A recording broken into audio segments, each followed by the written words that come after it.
Hello, everyone. Welcome. We're really excited to be with you. I am Jenny Carr, the coaching manager here at Tailored Fundraising.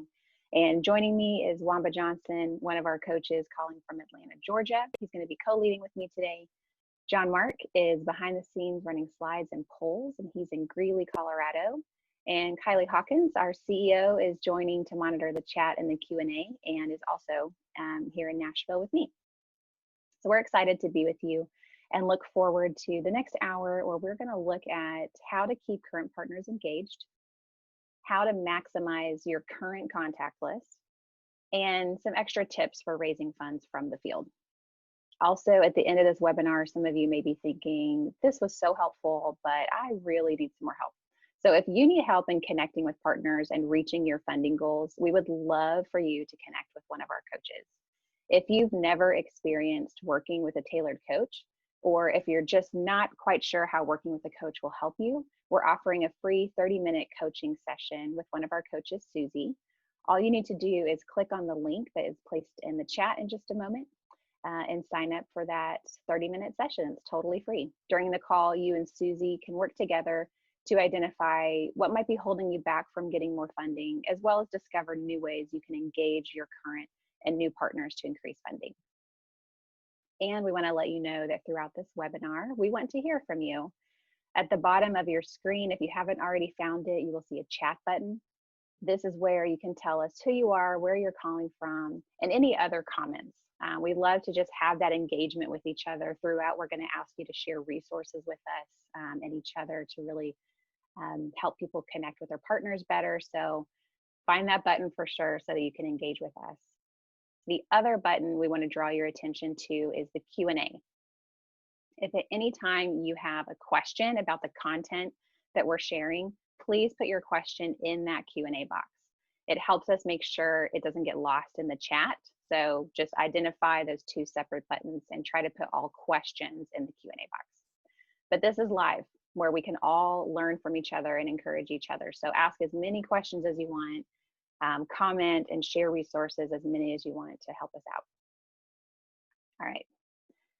Do you remember the first time you started fundraising? If you were like me, then the thought of asking people for money made you shudder. I remember my coach saying, "How do you feel about fundraising?" I just went, ugh. That is exactly how I felt. I felt this way because I knew it was going to be hard. I'd never asked people for money before, so I was really uncomfortable. I just didn't even know where to start. And there wasn't even a pandemic that I had to worry about in the middle of that. But there are a lot of things that I know now that I didn't realize then. And one of those things is that as long as we are in full-time service, we are never done fundraising. But even more importantly, I realized that ministry doesn't start when we get to the field. It starts with the building of our partnership team. We truly believe that fundraising is ministry, and that it needs to continue to be made a priority, just like your work on the field. If we look at fundraising as just something we have to do to keep us on the field, we're going to miss the blessings of a true partnership. And fundraising is really about relationships, and that deserves our time.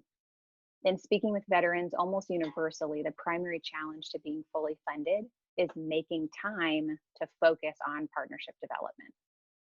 Now, for some of us, COVID-19 has actually given us more time, but we recognize that for others, this has become an increasingly demanding time as you're trying to figure out how to shift your ministry online and still stay connected with your team. But there's a good chance that at some point, Father willing, things will swing back to a version of normal, and we will all find ourselves back in a life with multiple responsibilities, fluctuating schedules, the tyranny of the urgent, an unpredictable culture, right? All of these things can make it difficult for even the most disciplined and scheduled person to follow through with their plans. But there are a lot of veterans who admit to not having a plan at all. So that's what we hope to help you with today. We want to share ideas that help you come up with a plan that fits your life and your circumstances. Another challenge that comes with not making time is keeping current partners engaged. Many veteran workers feel like they haven't kept in touch with their partners, and certainly not the way that they should. And I bet if I could see your faces right now, you guys are not in agreement. We want to encourage you to build and strengthen personal relationships with your partners. Again, I bet if I could see your faces, you're thinking, you want me to have a personal relationship with every single one of my partners? And I'd say, yes, absolutely. Listen, we know it can seem daunting to build solid relationships with 75 to 150 people, but with a plan, it's doable. And I actually think it could be enjoyable. Without a plan, it's way too common for the relationship to be driven by the person's paycheck or their checkbook and what they can give to you. So before we discuss anything else specific to fundraising, which we will get to, we want to share best practices for engaging with your current partners and newsletter lists. Because if you aren't properly caring for the context you already have, full funding can be a chronic struggle, no matter how many new partners come on board. In fact, in Philippians 4:15, Paul mentions the fellowship partnering, that with his partners, there's a two-way relationship of giving and receiving. And we want to give you some very practical tips that will help you be intentional with your time so that your partners are receiving from this relationship as well. Think about the concept of tithing a portion of your ministry time to partnership development every week. As a way to honor the Father and give back to your partners, we want you to view partnership development as a vital part of the work also. So that takes us to our first poll question. How much time do you think is needed to effectively give partners care each week? I'll repeat that question. How much time do you think is needed for effective partner care each week? Is it 30 minutes, 1 to 2 hours, 3 to 4 hours, or 5 or more hours?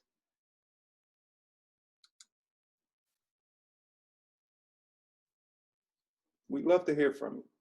All right, there we go. All right, here we go. 53% of you say 1 to 2 hours. And you know what? In our experience, people who set that amount of time aside every week can make great strides in staying connected with their partners and keeping their newsletter list updated with what's going on in the ministry. Now, remember, this is time spent maintaining relationships that you already have, and it's time week in and week out. So this doesn't speak to fundraising seasons where you probably need to give more intense time in a shorter season. So what are some of the things that you could do during this time? That might be a question that you're asking. If I'm going to set this time aside every week, what am I going to do with it? Well, the first is sending a newsletter. We all know it's a good idea, and we left the field kind of doe-eyed with all of these imaginations of sending a newsletter once every month. And maybe it wasn't too hard to come up with things to write about at first, but because so many things were new at that time, there was plenty to write about. But then the monotony set in. You're in language school for a year. It's not glamorous, or even your role gets fuzzy and you're just treading water trying to figure out what you're supposed to be doing. Or maybe the opposite happens. Work takes off with more responsibilities than you thought. And your best laid plans for communication, they just get passed up.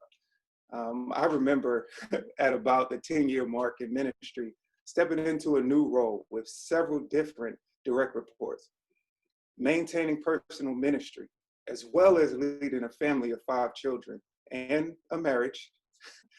The only news that I had to share with partners was that I was still alive, and the daunting thought of creating some lengthy newsletter was just drudgery.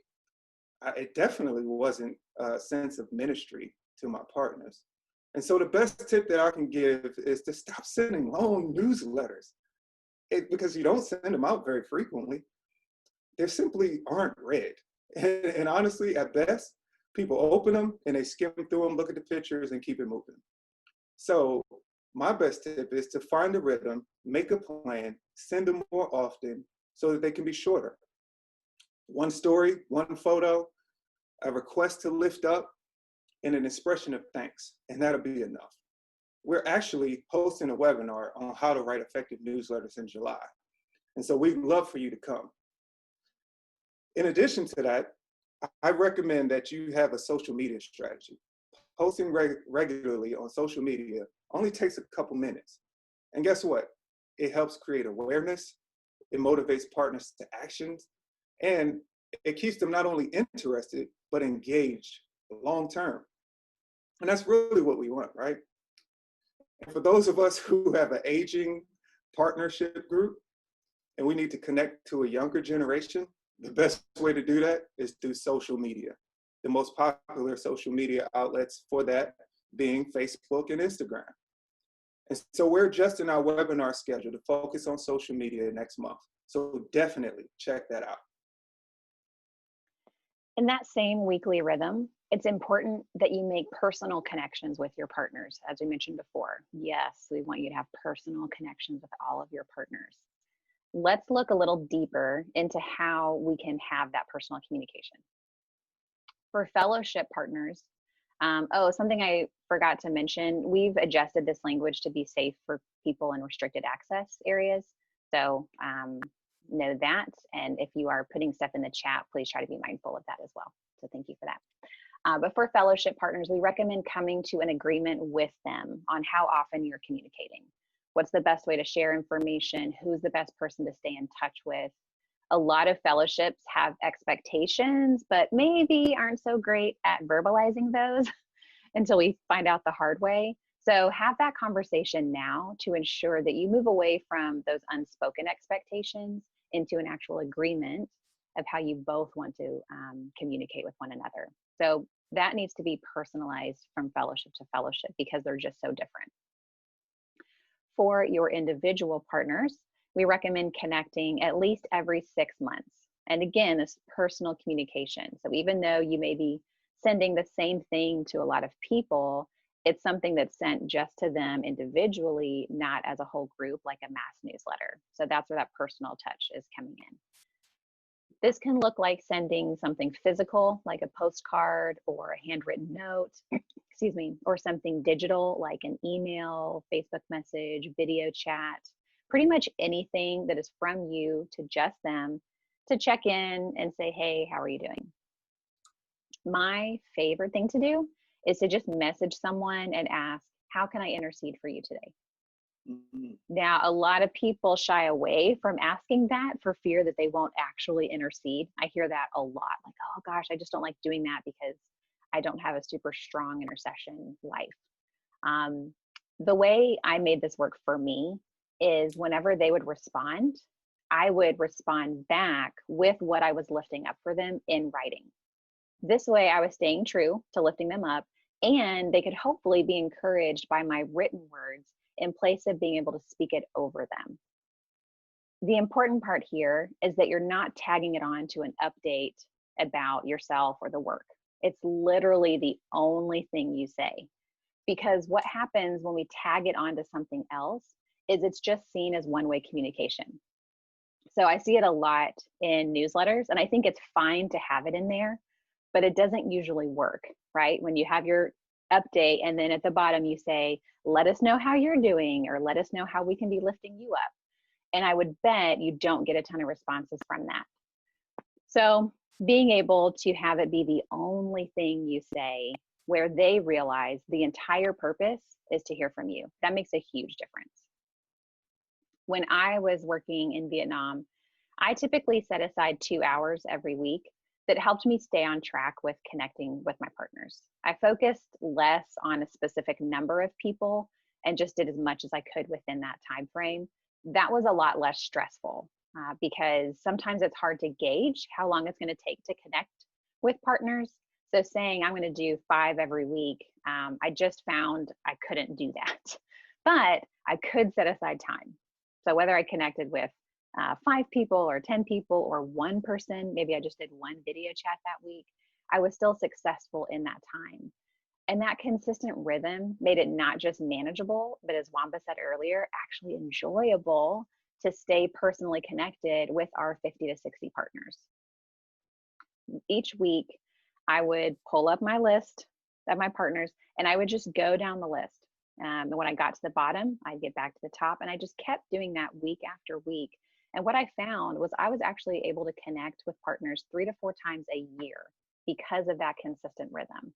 So really want to encourage you, rather than trying to do everyone at the same time, just spread it out. Find that weekly rhythm. It makes it so much more manageable. Now, I think people can easily hear this information and think, well, this doesn't really apply during a pandemic. But our experience has been that these tips and principles are still effective. One of our clients, Dave, just this week shared that he realized COVID actually gave him the gift of time and reason to connect with his partners. He methodically started calling or texting 2 to 3 people a day and simply asked, "How are you doing?" He had no agenda to talk about the ministry, but he would if they asked in return. They all know he's in a season of fundraising, but that wasn't the purpose of him reaching out. He simply wanted to check in with them personally. And one of those partners responded that his wife had just been put in the Mayo Clinic for cancer. Because he reached out, Dave was able to create a space where he could simply listen and intercede with this partner. What a beautiful opportunity we have to bless our partners, to not just see them as giving to us, but recognize we can give back to them as well. Is that not a ministry the Father has given us to steward as well? So having a communication plan in place will do wonders for the richness of your team and the sustainability of the work. Good point. Yeah. Hey, Wamba, can I interrupt you guys for a few questions real quick? Sure. Yeah. So we've got some good questions coming in. I appreciate you guys. Please just continue to send questions to that Q&A section. Yeah. So Madison asks about newsletters. Really appreciates the advice about keeping them short. How often do you guys recommend if we're going to shorten those? Is monthly still appropriate? Should we go to twice a month if we shorten those newsletters to just one subject, really focus? What do you guys think about that? Yeah, I will say, as far as newsletters and social media go, we'll respond a little bit, but because we have webinars coming up, we really encourage you to go to those because we've got so much packed into today's session. But newsletter frequency, once a month, still definitely acceptable. If you have a lot of things going on, don't do one where everything's packed in. We actually recommend keeping them shorter. And if you have a lot that you want to communicate, then send 2 that month, maybe even 3 that month. But the focus on keeping them short is really, really important. Don't just report everything that's happened. Stay really, really focused and just connect them to the work that's being done, not reporting all of your actions. Mm-hmm. Yeah, good stuff. Good stuff. Yeah. So 2 or 3 other questions have been around social media strategy when we mentioned that earlier on. And I would say definitely join us next month for that webinar, but just some questions about security and sensitivity. I know that's probably something we need to really research and provide some quality answers to next month in our webinar. But is there anything you guys have advice for right now in terms of how to manage that security and sensitivity with a social media strategy? Yeah, so we had to do this when we were in Vietnam and be like safe and secure. The main thing that I'll share right now is everyone was using Facebook over there, right? The government knew I was there, so it wasn't like I had to hide. So I just posted on Facebook like I normally would, sending pictures, but I just used safe language in my captions. I didn't have to be super overt because everyone back home knew what I was doing. And so I could just say, so thankful to have students in my house today, with a picture of, if I couldn't take pictures of their faces, sometimes it will blur them out, a picture of the pile of shoes outside or the, garage full of bicycles and motorbikes, to kind of show like people are here. So if you can't take pictures of faces, take pictures of their items or the space that's being created for them. There's a lot of things that you can still do to use social media and because you're still a person that exists. And so that part can't be taken away from you, but definitely check with your organization as well, as I know a lot of them have maybe stricter guidelines. But definitely join us next month because we'll do a deep dive into social media. Yeah, good stuff. Okay, one last question, and then we'll save a few others for another break. Sticking with social media, Beth asks, how can I get my partners to respond to questions I include in those posts? What tips do you guys have about that? Wamba, what are your thoughts? Yeah, I actually think that it's the personal touch. I would probably, if you have a regular schedule of contacting your partners in the way that we're describing, then you'll have multiple opportunities to talk with them individually. Because generally, if you ask a question to everybody, then it's a question to nobody. You know, kind of like responsibility that isn't assigned to somebody or is given to everybody just doesn't get done because we all assume somebody else is going to do it. And so I find that to be the same with social media responses, even like mass texts. Everybody assumes that somebody else has responded, so they don't.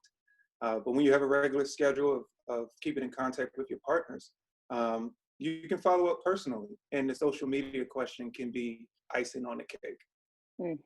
A fun test, Beth, since we're Facebook friends, is if I don't see your post, message me and ask me to comment. Because it would be interesting to see if someone gets the conversation started, will other people follow suit, right? Yeah. So that might just be a fun test. Like maybe like message 2 or 3 people and say, hey, can you respond to my post and see if we can get some engagement? Might be interesting. Yeah, that's what I was thinking. Good advice. Thanks, guys. We'll get to a few more of your questions later on. Keep them coming, but we'll let you guys continue to present. Awesome. So, as we've talked about these things, you know, we're getting into the section where we begin to think about what happens when it comes to active fundraising. Do you wait until the pandemic is over? Do you only reach out to those who you know haven't been affected negatively? We like to encourage you to press on, even during this pandemic. Acknowledge that this is a difficult season for many, and they may not be in a place to partner, and that's okay. But if they're interested, you love to talk to them about being involved and sharing the hope of the Son with refugees in Greece, or whatever your specific ministry is.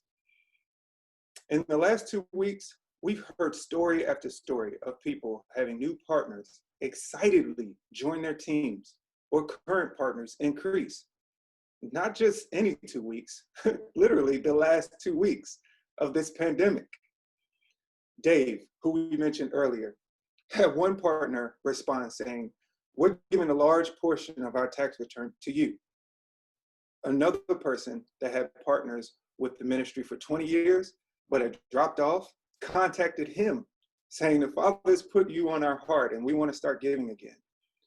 People are looking for a way to help, to give, to be generous, to make a difference during this time. The Father is still the Father, and he will complete your team. So where do you start? We've worked with a lot of veteran clients over the years, and what they say most often is, I don't have enough contacts.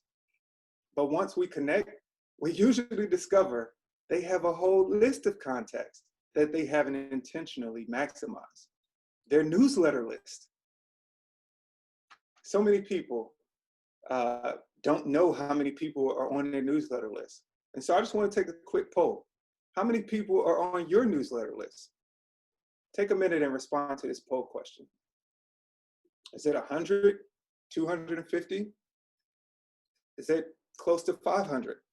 Or maybe it's closer to 750 or even more. I'd love to hear how many people are on your newsletter list.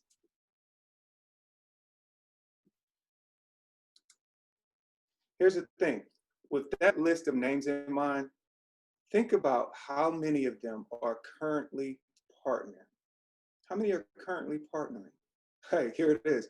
The polls are in, and most people have between 1 to 250 people on their newsletter list, and then 250 to 500 coming in close second. So here's the thing, you know, the question is, how many of those people are currently partnering? And the reality is that when we typically ask that question, what we find is that you can identify 20 to 40 people from that list who are current, active financial partners.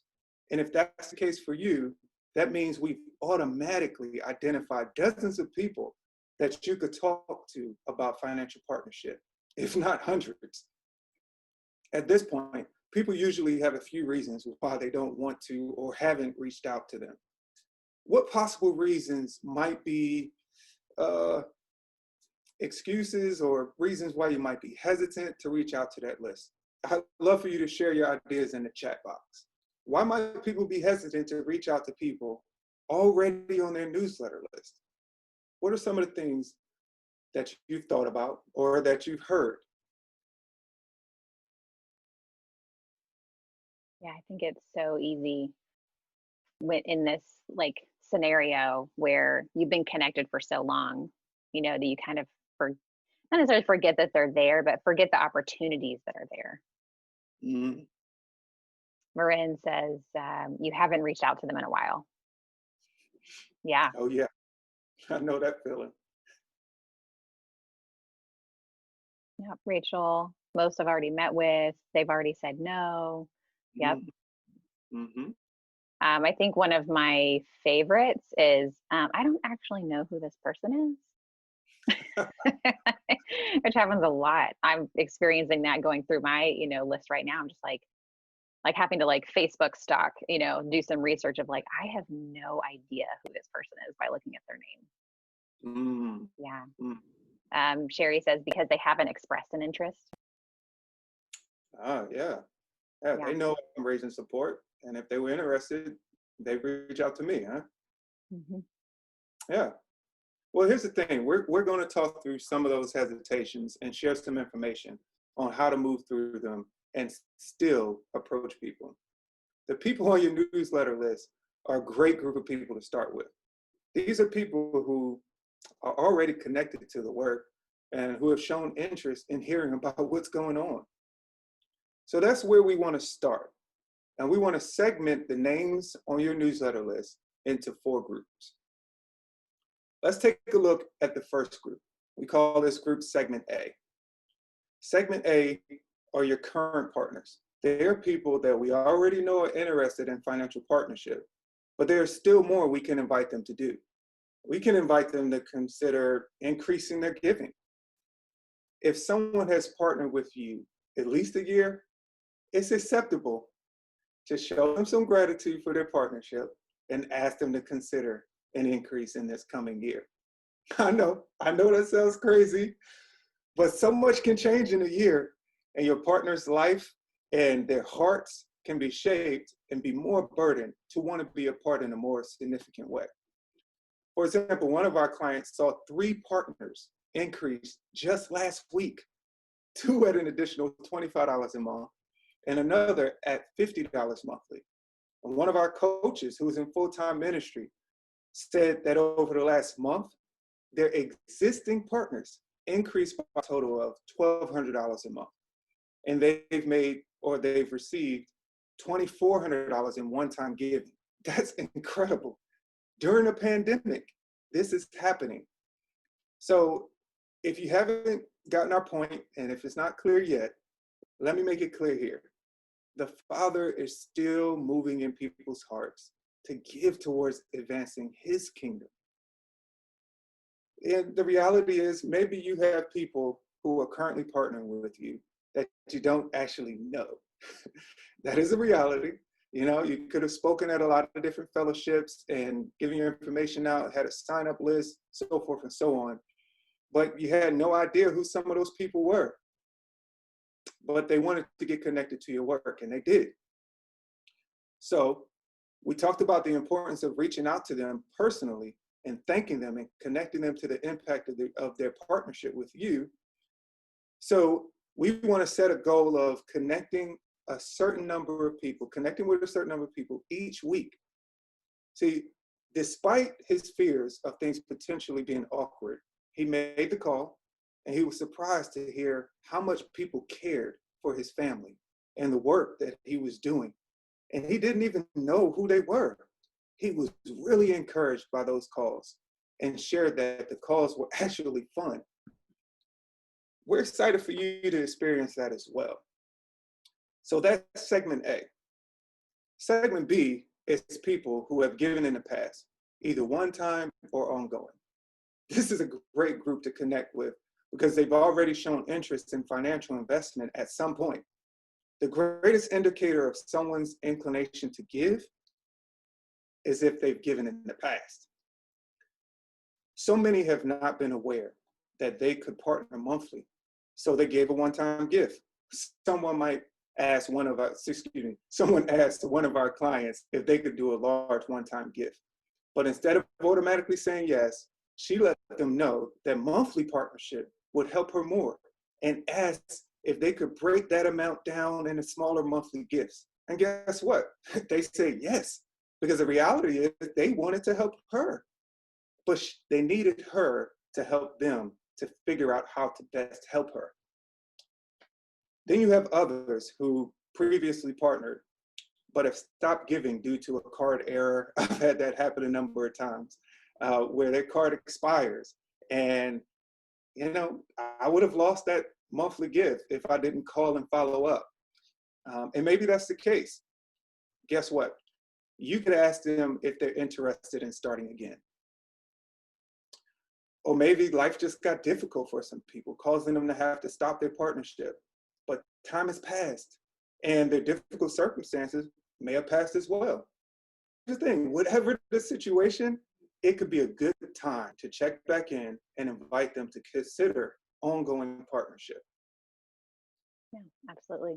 So our next segment is segment C, and this is everyone who hasn't financially partnered in any capacity, but you'd like to ask them to consider it, right? These are potential partners that you've identified.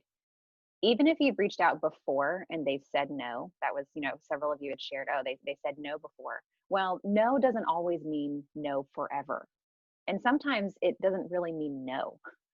Where I'm actually going to have Kylie share with you guys a link to a resource that's really great. It's a wonderful article by Michael Rosen, and he addresses overcoming the 9 types of no's that we hear. Sometimes it's no, I don't know enough information. So I've had people who said, oh, I don't really think we can do anything right now, but we'd love to still get together and hear about the ministry. I'm like, great. Met with them, shared about the ministry. Through that, the Father was moving in their hearts. When they heard the stories of what was happening and the lack of ministry opportunity that was there and really saw the need for people to go, they partnered. So don't hear a no and immediately go, oh, okay, that's it. If it's been at least a year, again, so much can change. Don't feel like you only have one opportunity with those people. We had multiple people that we went back to, or because we had approached them in the beginning, then later on when there was another opportunity, they reached out to us. So don't put up roadblocks that make it difficult for people to partner. Open up those doors on a regular basis and invite people to be a part of it. All right, our next segment is segment D. These are our unknowns. This covers people that you're not sure if you should ask because you haven't really maintained a personal relationship, or this is where that group is that I have no idea who this person is, so I'm definitely not comfortable approaching them. People typically respond one of 3 ways when they're reaching out. The first is they think, okay, I'm going to send a personal message to reconnect, and then I'll follow up with a financial partnership. So this feels really natural to most people because they don't want to just come right out and ask for money the first time they're reaching out. This actually backfires. So if you wrote that down, cross it out. This backfires because it feels like a bait and switch, right? It feels like that one time when my friend invited me to coffee and then I showed up and there was an Amway person there to present, right? Please don't do that. Again, it seems logical, but it just leaves a bad taste in their mouth because they think, oh, the only reason you reached out to connect is now to ask me for money, right? It feels shady. A second way that could be helpful is to just reconnect with them. Don't make it about a financial partnership. Just have that connection. You're taking the opportunity to reestablish that relationship. I would only take that approach if you don't plan to talk to them about financial partnership for at least 6 months or more, right? So that you're serious about just reestablishing that relationship. But the third option is what we've seen to be the most effective. Just come right out and ask if they are interested in hearing more about partnering. Say something like, hey, here's this exciting ministry that we're a part of. Here are the needs the ministry is addressing, and we're looking for people to partner through intercession and giving. Would you be interested in meeting to hear more? I think you'll be really surprised at how many people actually respond positively to that. It's easy to believe, oh, people are going to be so offended. They're going to think, I haven't heard from you in 5 years. Now you're asking me for money. How dare you? But our experience has taught us that that is actually a lie from the enemy that is in our heads, keeping us from reaching out. So I encourage you, speak against that in the name of the Father. Lift this up and ask the Father for his guidance and who he'd like you to reach out to.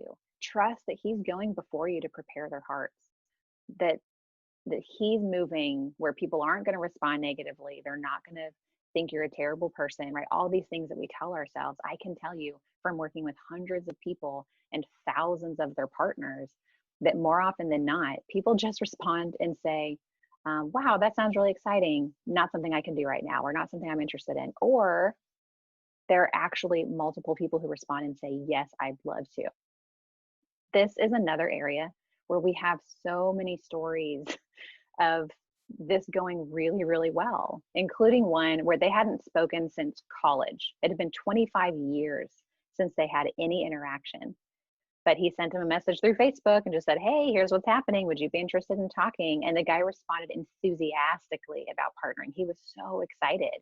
And then from there, the relationship was rekindled, right? You're not trying to hide behind false pleasantries. You're just coming right out to say, hey, I don't know what the Father's doing in your life, but here's this opportunity. Would you be interested? And if now isn't a good time, they can let you know. I think that's one of the most important things, even more so during this pandemic, that we want to encourage you to do is just ask them. Don't make the decision for them of, oh, we have all our excuses, right? Oh, they're probably not interested. Now's not a good time. Let them tell you that, because I think you'll be surprised at how many lies we're believing that are just keeping us from connection. The other people that fit in this category are the ones that you genuinely don't know. So likely because they signed up when you spoke at an event, or they got connected through your mom or another mutual contact.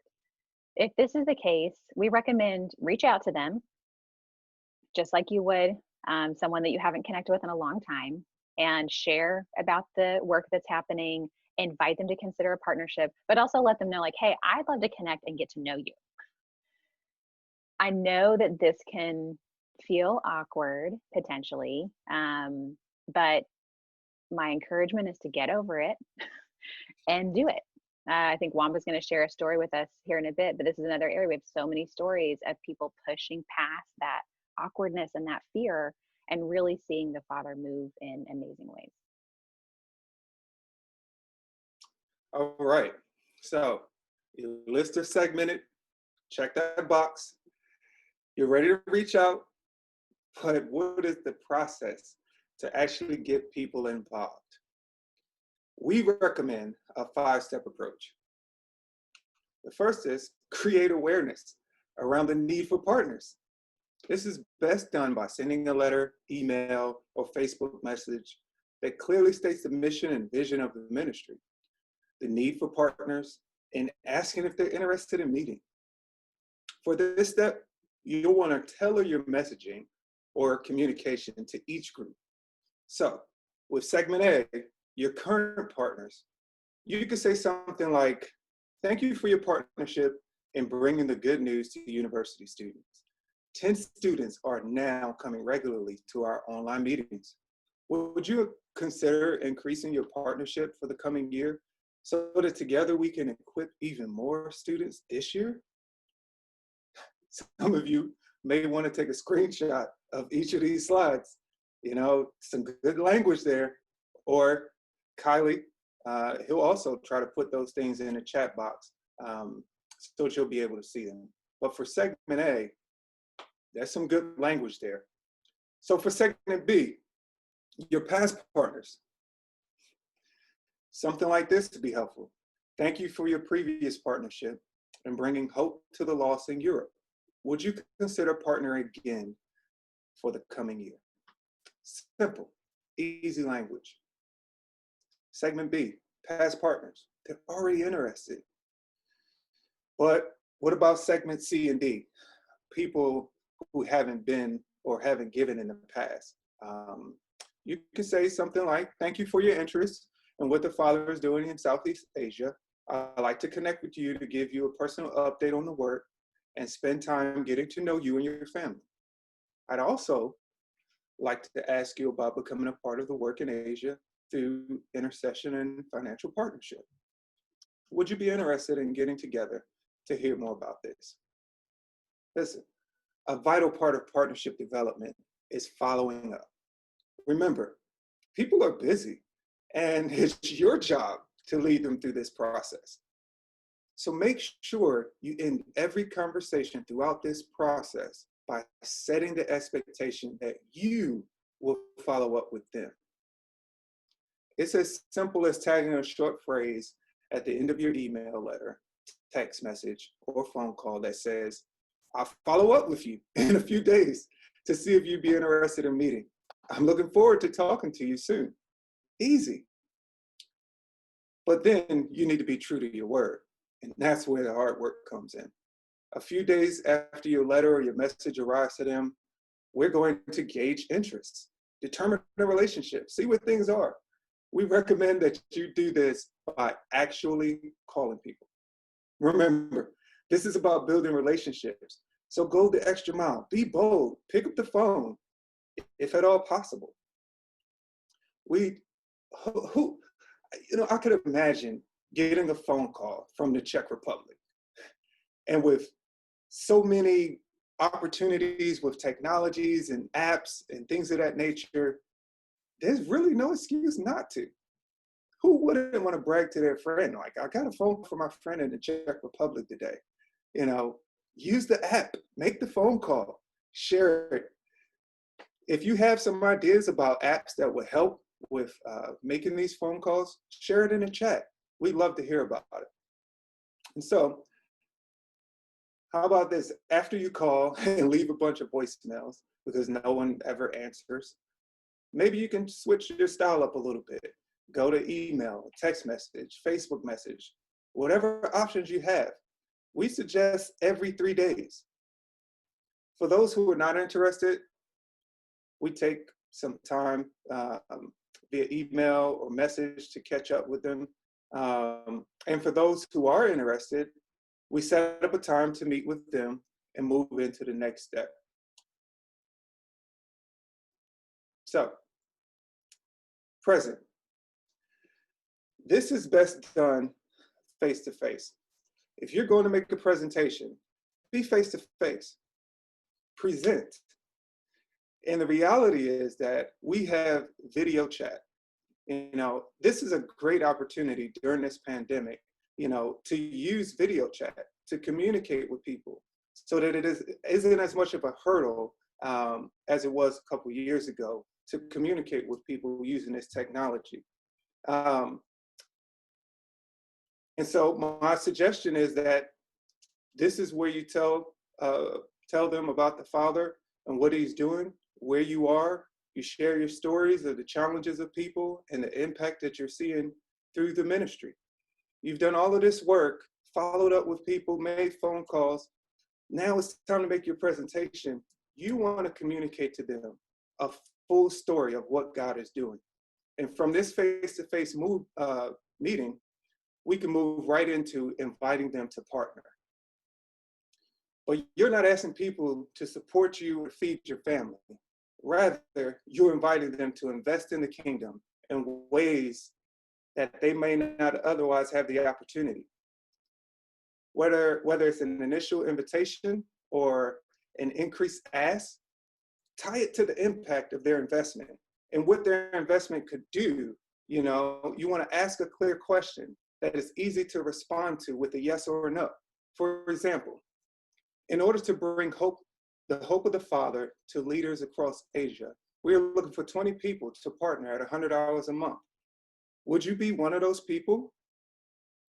This isn't telling people you hope they'll partner or even asking them to consider. They're meeting with you because they're already interested.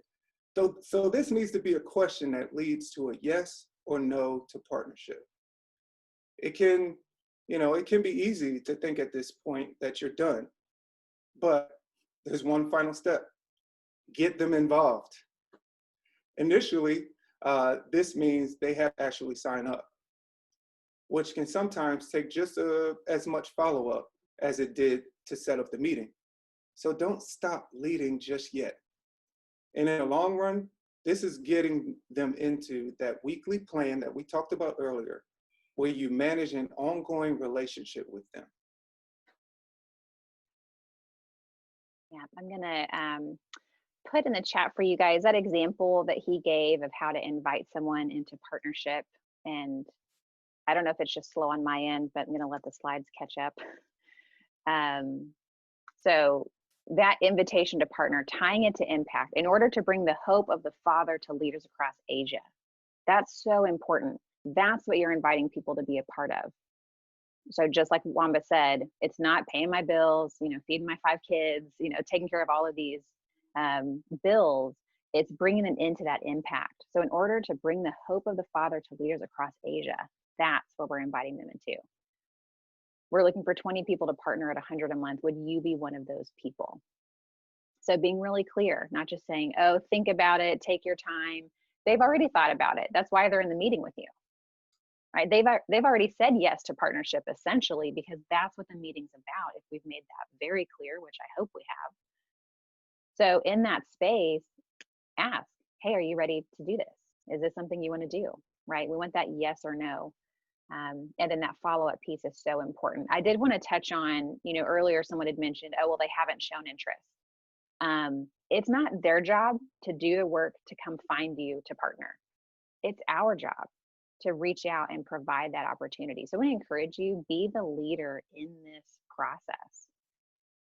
It's not, make sure it's not them going, you find awareness, you tell me if you're interested. No, these are steps for you to do. We create awareness through our newsletters, through our social media posts. We gauge their interest by following up and saying, hey, would you be interested in talking more about this? So make sure that, again, you're the leader of this process. I just also want to encourage you guys, again, any resources that you want to share with everyone in the chat, whether it's phone call apps, Drew just mentioned Google Voice. Someone had asked about, what's the best way to send newsletters. MailChimp is great. So any of those resources of things that you guys are using, it might be common to you, but it may not be common to everyone. So please share that information so everyone can see it. This last year, we polled some of our former international veteran clients to ask what they found to be most successful when following up while on the field. 100% of them, every single one, said following up in different ways is best. Okay, so calling, texting, emailing, social media message. Try to get as much information from them as you can and follow up using all of those different options. Texting, they found, was the quickest way to get a hold of someone.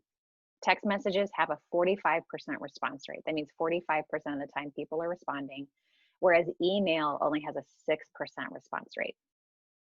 This can also be a generational thing as well. So I acknowledge that the older generation, if they're kind of that middle older generation and have email, are probably more used to that, but a lot are texting as well. 90% of texts are opened within 3 minutes.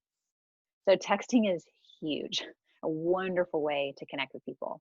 If you're in another time zone, you guys are already used to this, but just for those maybe who are new to a different time zone, consider timing your correspondence so that it's not reaching them in the middle of the night. So if that means you have to adjust your schedule a little bit to find the right window that's the best time for potential partners, be thinking about that. Remember that people are busy. They're not running into you in person. And so you want to make sure you have those multiple touches. So, sending that letter, making that phone call, have those multiple touches. The apps we see most used for messages is Facebook Messenger. WhatsApp is really popular and becoming more popular globally. And then just simple text message. I put a resource, line2.com. It's a small fee each month, but you can port over. I think it only works for US numbers, but I haven't checked recently. But there's so many apps. I think Google Voice probably even does it as well, where you have a phone number you can text from, or an international plan can be great. So lots and lots of options. You can no longer use the excuse, oh, I'm in another country, I can't do that. That's probably not the case. So find what those resources are. And again, please share them with each other today. All of these touches can get confusing if you're not keeping track of them. So we really want to encourage you, if you aren't a very organized person, then now's a good time to practice building that skill and that muscle, and track each point of connection so you know what the next step is. There are a lot of databases out there that you can use for this. Personally, I find them quite cumbersome. So I just use a good old-fashioned spreadsheet where I can track exactly the information I want all in one place. But that's me. For those of you who prefer to use a database or check out a database that kind of groups everyone in different ways, I'd love to hear from you guys what you're using. And from your personal experience, or maybe your people that you know are using different databases, share with us what are the ones that you guys have seen work well. All right, now we want to help you think through how many people you need to reach out to. But first, let's look at our final poll question. And this is, how much additional monthly funding do you want to raise? So what are you short each month? Looking at that number. Now, some of you may go, oh, I don't know. That's a great place to start. Figure out what that number is. Really hard to be at 100% if you don't know what 100% is. So how much in additional monthly funding do you want to raise? So under 500, 500 to 1,000, 1,000 to 2,000, more than 2,000. Or maybe this doesn't apply to you, which looks like isn't any of you at the moment, because you probably wouldn't be on this call if you weren't needing to fundraise monthly. So go ahead and let us know, what is that number for you guys? Looks like the largest group is in that 500 to 1,000 range. Okay, great. Another 25% of you between 1,000 and 2,000, and a handful over that 2,000 mark. This, again, very important number to know. If you don't have a number right now, look at your calendar, put it, schedule. I'm going to find out what this number is. All right, this next part is going to be a little tedious for those of you who don't like math, but stick with me because I think this is going to be really, really, really helpful. And I'm going to try to go through it quickly because I know we only have a couple minutes left. So let me get to that. Okay, so we're going to be looking at a couple of numbers. The first is how much additional monthly funding you need to raise. So for this example, let's say I need an additional $1,000 a month. Next, what is the average amount your monthly partners are giving? So in a second, you'll see these numbers up on the screen, so you have a visual. But for this example, we're going to say that my average partner is giving $50 a month. Okay, so I've got $1,000 a month that I need. If my average partner is giving $50 a month, then I'm going to divide that into the 1,000, and I'm going to get how many partners I need, right? So now let's do that math. 1,000 divided by 50 means I need 20 partners to reach my goal. So go ahead and write down what those numbers are for you. So how much funding do you need? Divide that by your average partner. If you don't know what your average partner is, this is another one. Good to find out. But for the time being, just use 50 because that's a conservative average. All right, so I need 20 partners to reach my goal. Now, statistically speaking, half of the people that you reach out to will partner in some way. So that means you need to reach out to twice the number of partners or people that you need partners. So for example, if I need 20 partners, I'm going to multiply that by 2, and that means I need 40 people on my list minimum, maybe a little bit more. So if I've contacted 40 people, then there's a really good chance from those 40, I'm going to find the 20 that are interested in meeting. And as we've mentioned before, if you've made it clear that this meeting's about partnership, then you should be seeing, typically we see 100% of those meetings end in partnership, right? Because we've made it really clear that's what it's about. All right, so now let's look at the timing of this. Although I do want to say, I know we're at the top of the hour, so sorry for running over. We're going to stay on and continue to ask questions and finish this out for those of you that can stay with us.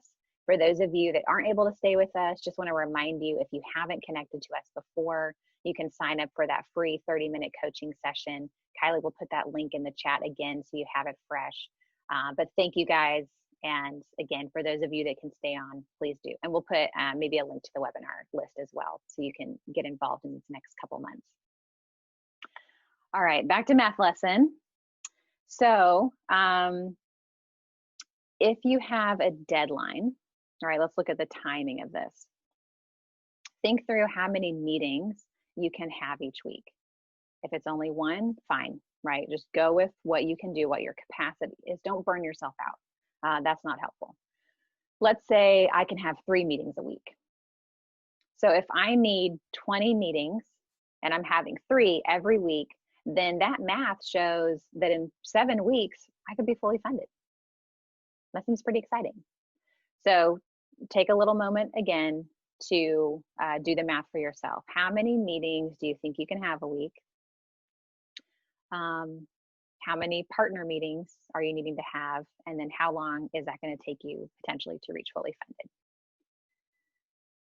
Now, if you, oh, sorry, I mixed that up, didn't I? So that's if you don't have a deadline. If you do have a deadline, sorry about that, then you're going to kind of work backwards a little bit. So for our example, let's say my deadline is mid-August, which is 4 months away. So if I have to have 20 meetings over those 4 months, then that math tells me I need to have 5 per month.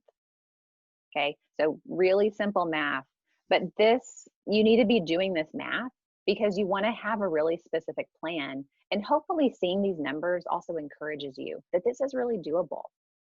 5 meetings a month, that's pretty doable.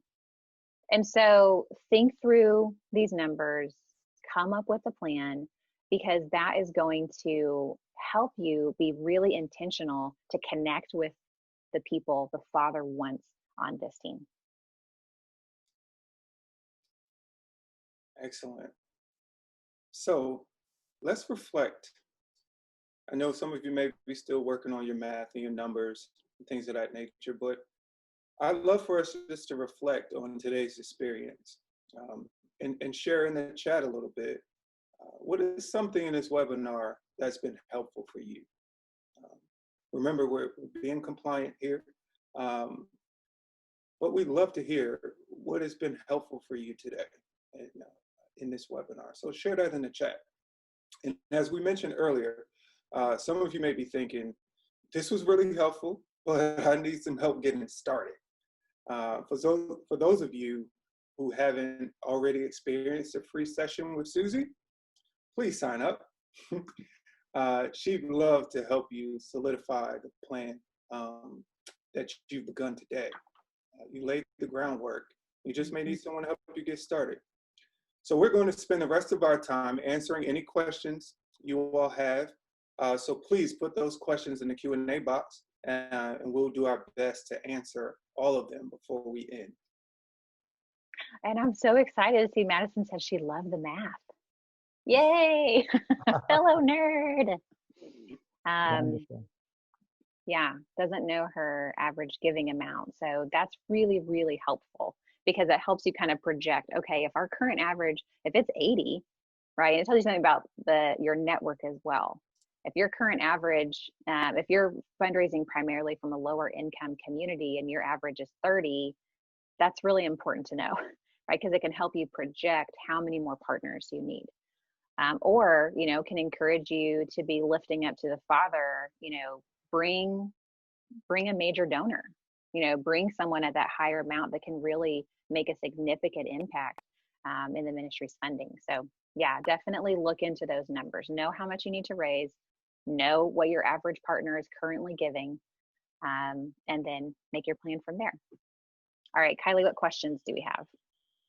Yeah, great stuff, guys.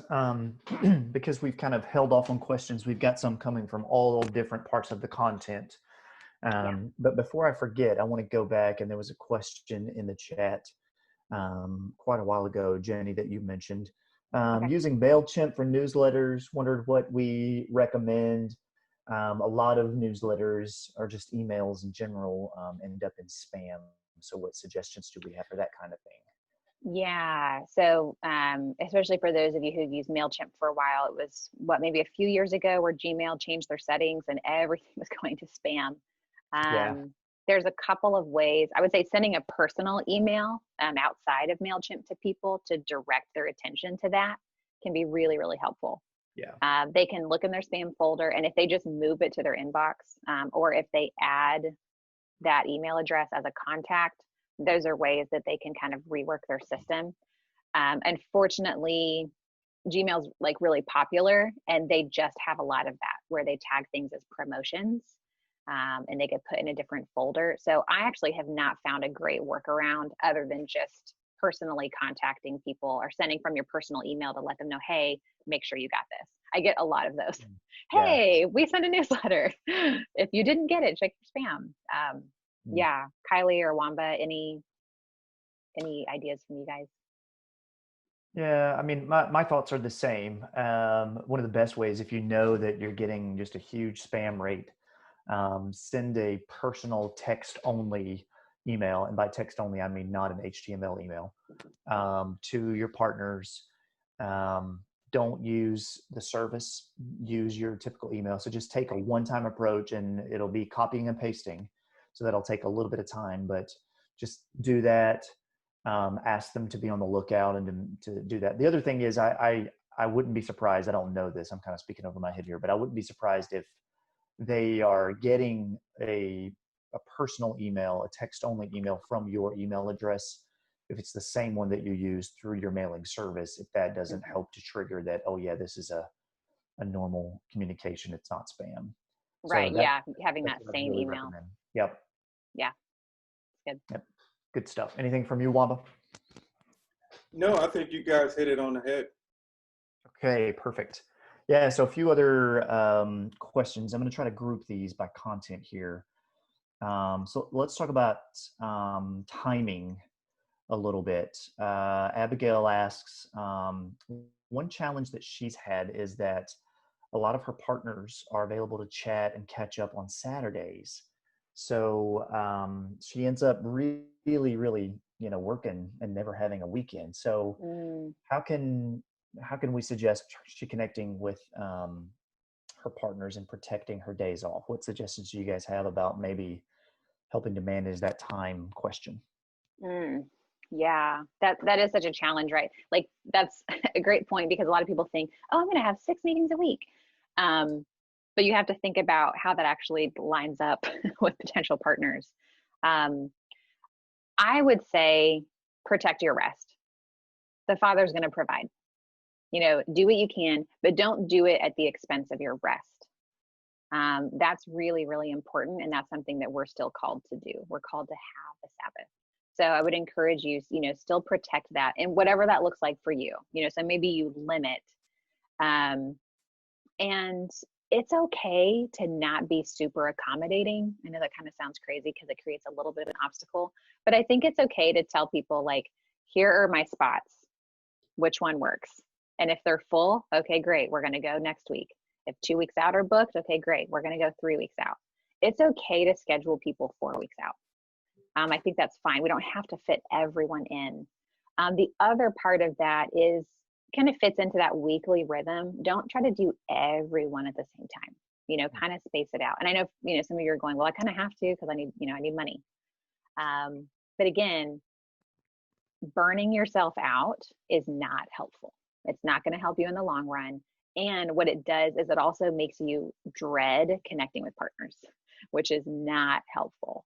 So trust that the Father is going to provide for you, and do what you can within a really healthy boundary for yourself. So look at what are the times you can set aside. And if you have to schedule out, that's okay. Yeah. Yeah. Good stuff. Definitely. Rachel asks, since fundraising is a ministry and you need to make the time, do you have any resources for advocating with your ministry, or I guess your organization, for time to fundraise? Great question. So she's asking, how can we help her, advocate for time to fundraise as a part of the ministry, just as a part of the— Give me their phone number. part of the job description. Yeah. Yeah. I would love to talk to them. Well, and That's I a mean, good question. it's a good point. Maybe, I think we send resources to our partnering organizations at Tailored as well. So maybe we need to do a little bit, be a little more proactive on behalf of our clients and all of you out there that are in this situation, and just say, hey, your people may not be in the best position to advocate for this, but as an outside voice, here is definitely what we recommend. So yeah. Great question, Rachel. But yes, we're going to create something for you. Yeah. I'm gonna work on that. Yeah. Great question. Yeah. I would just say, this is kind of skirting the question a little bit, Rachel, but I would say some things that we've found helpful that other organizations have done. Momentum can be key during this process, meaning that time actually does play a factor in the success. It's not the biggest thing, so I don't want to overemphasize it, but so sometimes sprinting is really, really helpful. And maybe that's a suggestion that you could have, is to say, I've been told, or we found that maybe setting aside over a period of like a month, a little bit more time for me to focus on this than normal. So, can I have permission for the next month to just spend a little bit of extra time doing this part of ministry, because of that momentum being key. Now, I would say typically sprinting it's just a stopgap. So the ideal, as we've said, is to be in a rhythm of weekly, just continuing, just like working out physically. You don't want to just let yourself go from March to December and then join the gym every January 1st. But hypothetically speaking, of course. Yeah. But yeah, sometimes sprinting and momentum, maybe that might be helpful. Is just say, hey, can I have a month to really focus on this? And that would help. But yeah, I think maybe we can help provide some resources. Yeah, I think so. I'm personally a fan of questions. So even like asking like the leaders questions, like, what kind of time do you guys think is helpful to spend on MPD, ministry partnership development each week? Like literally just asking that question, if they're like, oh, because obviously it's important, right? But they may not think about, oh, it's important and therefore it needs to be part of our weekly. So we just asking like, hey, what do you guys think about this? What potential consequences do you see to me not spending time on this on a regular basis? Oh, well, yeah, your funding could go down. People won't feel connected.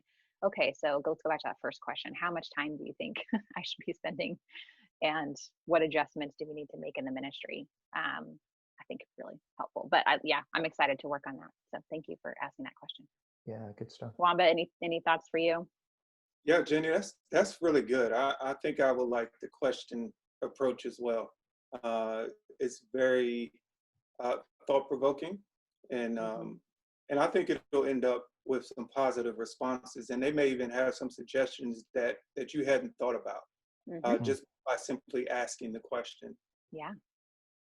Yeah, that's a good point. And you're probably going to be doing a favor to everybody else in your organization when leadership actually thinks that. Yeah, no, great stuff. Yeah, and we had an organization that their financial system was really bad, and we did a webinar where we were talking about, how much of a difference it makes when you can thank a partner within 48 hours of their gift. And some people, were going, oh, we don't even get a report until like a month after, like how. And so we actually had an opportunity to talk with the organization, and they started looking at a different system. So there are opportunities where when we start to ask questions and we kind of share information of, hey, this is really important. What changes can we make to make sure we're getting the information we need quicker so we can respond, so that we can have these partners longer term? Just asking those questions and getting to think about their process can be really, really beneficial, like Kylie said, to the whole organization, not just for you individually. Mm-hmm. Yeah, good stuff. Okay. Kind of switching topics here, talking about asking and just how to approach donors about giving. So what's a good way to approach donors when you drop below funding and you just want to make your needs known? So I know we've covered some tips, but maybe remind us and speak specifically to this question of, I've dropped below funding. So how do I make my needs known and just approach donors when I feel a little bit of pressure to get my funding levels back up? Mm-hmm. Yeah, in fact, I would love to speak from experience on this one. I honestly have experienced that. I've been in ministry now for 15 years and counting. And one of the things that was most helpful in times when that was the case was to spend time talking to the Father and expressing my heart on the issue and where I was and what I desired for him to do, and ask him to reveal to me some people who I could talk to personally about this situation. And it wasn't a long list of folks. I primarily went to my current partners and prayed through them. And as the Lord led me, there were maybe 4 or 5 people that I reached out to directly and communicated what the situation was. And not surprisingly, the Lord worked through that tremendously. And they were honored that I would communicate to them directly, and that I would even consider giving them the opportunity to be a part of the Lord answering that prayer. And so it became one of the things that really got me to a point where I was at 100%, 110%. And so needless to say, that became part of my rhythm. Yeah, that's good. Yeah, I think it can be easy for people to think like, especially if you have a deficit where it's like, oh, well, this like isn't for future work because, it's like stuff like in the past. Like, no, yes, it is. It is for future work, because in order for that future work to continue, this funding is required. So I think trying to stay away from it being about like, oh, we're in a deficit, or, I think it's totally fine to say how much you're short, but not putting it in like, this is how much we're underfunded. Just say, we're looking to raise an additional $1,000 a month, in order to continue to bring the good news to the people of Cuba. Right. So just kind of focus on here's what we need. Here's why this ministry exists, and we'd like for you to be a part of it. Yep. Great stuff. Great stuff. So Brendan asked, what's the suggested language to use when contacting no's out of the blue in order to connect and ask to partner financially? Yeah, that's a good question. And I know he's not on the call, so I'll email him as well so he can get this response. But what I would say is you just simply acknowledge that. Hey, I know that you weren't able to partner last year, but I wanted to circle back and see how things are going for you now. Here's what's happening with the ministry. Are you in a place to reconsider a partnership at this time? Yeah, it's super simple. I think we overcomplicate things. Yeah. Way too much. I think we literally just say, hey, I know you weren't able to partner in the past, but here's this need. We're looking for more people. If something has changed, I'd love to see if you're interested in connecting. Just super simple. And Jenny, I would add to that, just connected to the impact. It's not just that we have a need, but here's how your partnership with us will impact the kingdom of God advancing. Because we know vision leaks, so we need to be reiterating the vision along the way. Yeah, I mean, you could literally say almost the exact same thing to every single segment, right? I mean, you're almost saying the exact same thing, With your partners, you're just tagging on, thank you for your partnership, right? We're acknowledging their partnership. So basically you have a sentence that acknowledges where they're at, and then you say the exact same thing. Here's the work that we're doing. Here's the impact that's being made. Here's here's our funding goal. Would you be interested in meeting to talk about partnership? Right? Everything else is the same to that first sentence. Thank you for your partnership, or thank you for your interest. If they're on your newsletter list, they're obviously interested, right, in some way. So thank you for your interest in staying connected to what the Father is doing. If they said no, we know you've said no in the past, but we want to, present this opportunity again. So I think just keep it super simple. Your first sentence, acknowledge what the relationship has already been. I did that when I was reaching out to people that, I wasn't even really friends with them in high school. Right. But it's like, you're Facebook friends with a lot of people. And I wasn't really that close to them in high school. We just graduated together. So, I spent a lot of years with them. But I would just reach out and say, hey, long time no see. How are things going? I see that you have 3 kids now. Like, oh my gosh, that's really exciting. You have a beautiful family. I wanted to connect with you today because my family has this opportunity to be a part of this work, right? Like I just went right into it. So I wasn't trying to, again, kind of like cover it, with pleasantries and then like reconnect and then come back later. It was just like, hey, here's our connection together and here's this opportunity. Yep. Good stuff. We don't have any more questions. I know we're 21 minutes past the hour. So really appreciate you guys joining us. I know we've put a link in the chat a few times about that free coaching session. So please take advantage of that. And we can really get into a lot of these specific situations that are unique to you and where you are. We'd love to help out. Really appreciate the questions. Good suggestions to give us some things to build on. So, Jenny, anything to add? No, just so great to have you guys with us.